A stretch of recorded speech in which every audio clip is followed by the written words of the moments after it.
आज के इस वीडियो में डिस्कस करेंगे क्वेश्चन जो कि क्या कहता है कि डिफाइन कीजिए डायनामिक मेमोरी एलोकेशन को और एक्सप्लेन कीजिए फंक्शन जो यूज होते हैं किसमें डायनामिक मेमोरी एलोकेशन राइट। सो डायनामिक मेमोरी एलोकेशन को स्टार्ट करने से पहले एक प्री रिक्विजिट है जो कि है क्या स्टैटिक मेमोरी एलोकेशन और मेमोरी एलोकेशन क्या होता है। सो बेसिकली मेमोरी एलोकेशन क्या है कि किस तरीके से सी प्रोग्रामिंग लैंग्वेज में वेरिएबल्स को फंक्शंस को और जो भी मेथड्स बनाए जाते हैं उनको किस तरीके से मेमोरी एलोकेट की जाती है सी प्रोग्राम में या सी कंपाइलर किस तरीके से मेमोरी एलोकेट करता है राइट। अच्छा, अब जो स्टैटिक मेमोरी एलोकेशन है वो क्या होता है। स्टैटिक मेमोरी एलोकेशन बेसिकली जो कि उसका वर्ड जो कि उसकी जो नेम है वो खुद बताता है। स्टैटिक मीन्स जो चेंज ना हो, जो कांस्टेंट रहे right. So static memory allocation basically use होता है उन डेटा स्ट्रक्चर्स के साथ जिनकी वैल्यू क्या ना हो, चेंज ना हो, क्या रहे, फिक्स रहे, जैसे कि एरे, जैसे कि एरे राइट। अच्छा, अब डायनेमिक मेमोरी एलोकेशन जो है वो बिल्कुल अपोजिट है किसके, स्टैटिक मेमोरी एलोकेशन के। किसके, स्टैटिक मेमोरी एलोकेशन के।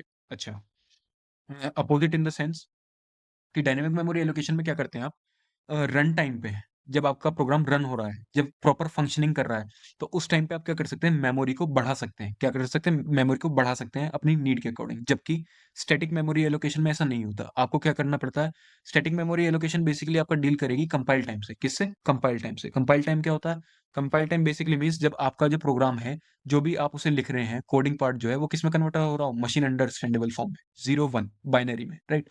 तो स्टैटिक मेमोरी एलोकेशन आपकी उस टाइम पे काम आती है। अब मान लीजिए आपको एरे का ही क्या करना है, साइज मान लीजिए पहले आप स्टोर कर रहे थे किसी एरे में 5 एलिमेंट, लेकिन आपने इनपुट कराना चाहा रन टाइम पे, जब आप उस प्रोग्राम को, जब आपका वो प्रोग्राम चल रहा है उस टाइम पे आपने उसमें इनपुट कराने चाहे 6 एलिमेंट्स, तो क्या वो एंटर होंगे, नहीं होंगे।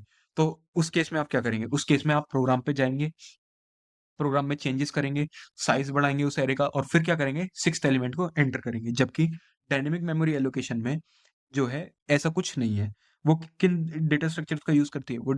वो यूज़ करती है लिंक्ड लिस्ट का, स्टैक का, क्यू का और हीप और बाइनरी ट्रीज और ग्राफ्स का, राइट? और इसलिए इसी वजह से क्या होता है कि आप जो मेमोरी होता है उसको रन टाइम पे जब आपका प्रोग्राम फंक्शनिंग में है, रनिंग में है, तब आप क्या कर सकते हैं, मेमोरी को बढ़ा सकते हैं, राइट?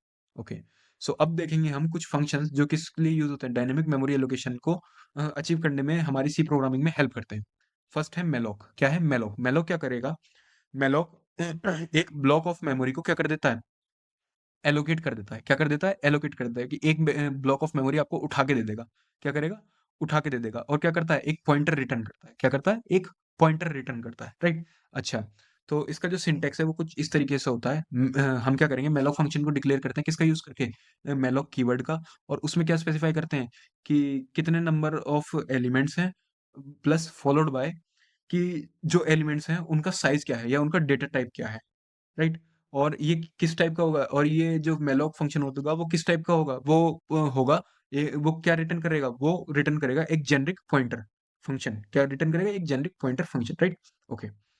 सो जैसे कि एग्जांपल में देखा जाए तो यहाँ पे क्या हो रहा है, यहाँ पे हमने क्या करा मेलोक में, 5 मल्टीप्लाई साइज ऑफ इंट। तो बेसिकली 5 क्या है कि कितने नंबर ऑफ एलिमेंट्स हैं, और साइज ऑफ इंट क्या बता रहा है, ये बता रहा है कि जो 5 एलिमेंट्स हैं इंटीजर टाइप के, हर उसका क्या साइज होगा, राइट? सो उसी को ये बेसिकली क्या करेगा, स्टोर करा देगा किसमें, इस एरे नाम के पॉइंटर में। और यहाँ पे जो इंट इन ब्रैकेट्स में जो लिखा हुआ है, सर्कुलर ब्रैकेट्स में, इंट पॉइंटर ये क्या कर रहा है, ये एक्सप्लिट कन्वर्जन कर रहा है किसका, इस generic pointer.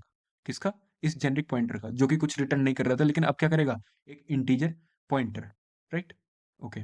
So moving forward, अब क्या है हमारे पास, कैलॉग। कैलॉग काफी सिमिलर है किसके, मेलॉग के। किसके, मेलॉग के। लेकिन बस जो डिफरेंस है वो क्या है कैलॉग में, कि कैलॉग क्या करेगा, कैलॉग वर्क करता है आपका सिर्फ एरेज पे। किस पे, सिर्फ एरेज पे, राइट? ओके। सो यहाँ पे अगर बेसिकली देखा जाए, सो हमने क्या करा कि कैलॉग को फर्स्ट ऑफ ऑल डिक्लेयर कैसे करते हैं, वही कैलॉग कीवर्ड का यूज करते करके। और एक हमारे पास क्या होगा, एक वॉइड जेनरिक टाइप क्या होगा, ये रिटर्न टाइप बता रहा है कि हमें जो कैलॉग का जो रिटर्न टाइप होगा वो किस टाइप का होगा, राइट? अच्छा, साइज टी नम। अच्छा, अब ये क्या है, ये बता रहा है कि नंबर ऑफ एलिमेंट्स कितने होंगे किसमें, एरे में। और ये बताए साइज अंडरस्कोर टी साइज क्या बता रहा है, ये बता रहा है कि हर एक एलिमेंट का जो एरे है उसमें जो हर एक एलिमेंट है उसका साइज क्या होगा, राइट? अच्छा, अब साइज जो होता है वो वेरी करता है। मान लीजिए कैरेक्टर्स का कुछ अलग साइज होता है, लॉन्ग डेटा टाइप का कुछ अलग साइज होता है, इंटीजर टाइप्स का कुछ अलग टाइप होता है, राइट? तो ये यहाँ पे वही पॉइंट कर रहा है। एग्जाम्पल में देखें तो यहाँ पे क्या है, कैलॉग के अंदर हमने क्या करे, 2 आर्गुमेंट पास करे, 5 और size of int, 5 comma size of int. तो 5 क्या है, number of elements, size of int क्या बताएगा कि हर एक एलिमेंट का क्या होगा, कितना साइज होगा, राइट। और यही क्या करेगा, स्टोर करा देगा इसको किसमें, इस इंट नाम के पॉइंटर वेरिएबल ARR में, राइट। ओके। अच्छा, अब मूविंग फॉरवर्ड, अब क्या है हमारे पास, अब है हमारे पास रीअलॉग, क्या है, रीअलॉग। ओके। सो रीअलॉग बेसिकली क्या करता है, रीअलॉग के हमें हेल्प करता है मेमोरी जो है उसको इंक्रीज या डिक्रीज करने में, किसमें, इंक्रीज या डिक्रीज करने में। ओके। अच्छा, अब इसमें क्या होगा कि इसे भी थोड़ा इसका जो डिक्लेरेशन टाइप है वो क्या है, सिमिलर है किसके, मेलॉग और कैलॉग के, किसके सिमिलर है, मेलॉग और कैलॉग के। अच्छा, अब इसमें भी क्या किए गए, दो पैरामीटर्स पास किए गए, क्या पास किए गए, दो पैरामीटर्स पास किए गए। पहला ए है एक पॉइंटर, राइट, और दूसरा है साइज। अच्छा, अब ये क्या है, ये पॉइंटर जो है ये पॉइंट करेगा किसको, मेमोरी को, किसको पॉइंट करेगा, मेमोरी को। और ये जो साइज अंडरस्कोर टी साइज है, ये बताता है कि आपको अब कितने बाइट्स में कन्वर्ट करना है, अब कितने बाइट्स में कन्वर्ट करना है। मान लीजिए पहले किस में था आपका, पहले था 10 बाइट्स में, अब आपको कितने बाइट्स में कन्वर्ट करना है उसको, राइट। ओके। तो इसका एक बार एग्जांपल से समझना चाहें तो यहाँ पे हमने क्या करा, यहाँ पे रीएलोक कीवर्ड का यूज करा, और हम एक पॉइंटर वेरिएबल लिया जो पॉइंट करेगा किसको, मेमोरी को, और वो क्या है, ARR, राइट। अच्छा, अब हमने यहाँ पे स्पेसिफाई करी कितने नंबर ऑफ एलिमेंट्स है, और प्लस हर एक एलिमेंट का साइज क्या होगा, हर एक एलिमेंट का साइज क्या होगा, तो साइज ऑफ वही रिटर्न करेगा, राइट। ओके। सो ये क्या कर रहा है, यहाँ पे बेसिकली रीसाइज कर रहा है किनको, जो 10 इंटीजर्स होल्ड किए जाएंगे उसको। Okay. Okay, so moving forward, अब है हमारे पास लास्ट फंक्शन जो कि क्या है, फ्री। अच्छा, फ्री क्या करता है, जैसे कि इसका नेम सजेस्ट करता है, फ्री क्या करेगा, जो भी मेमोरी आपको एलोकेट की गई थी किनका यूज करके, मेलॉक, कैलॉक और रीएलॉक का, उसको क्या कर देगा, फ्री कर देगा, क्या कर देगा, फ्री कर देगा।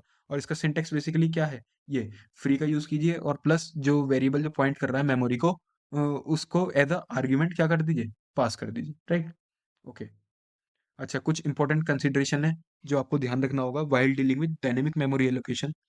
सो पहला क्या है, memory leaks, always ensure that you are free, you free any dynamically allocated memory when it is no longer needed to prevent memory leaks. Okay, so basically ये क्या कहता है कि हमें मेमोरी लीक से बचाने के लिए, कि मेमोरी वेस्ट ना हो, उससे बचाने के लिए क्या करना चाहिए, हमेशा जब भी हम क्या कर रहे हैं, डायनेमिक एलोकेशन का यूज कर रहे हैं या मेलॉक कैलॉक रीएलॉक का यूज कर रहे हैं, तो हमेशा एंड में किसका यूज करें, फ्री फंक्शन, किसका, फ्री फंक्शन का, राइट। ओके।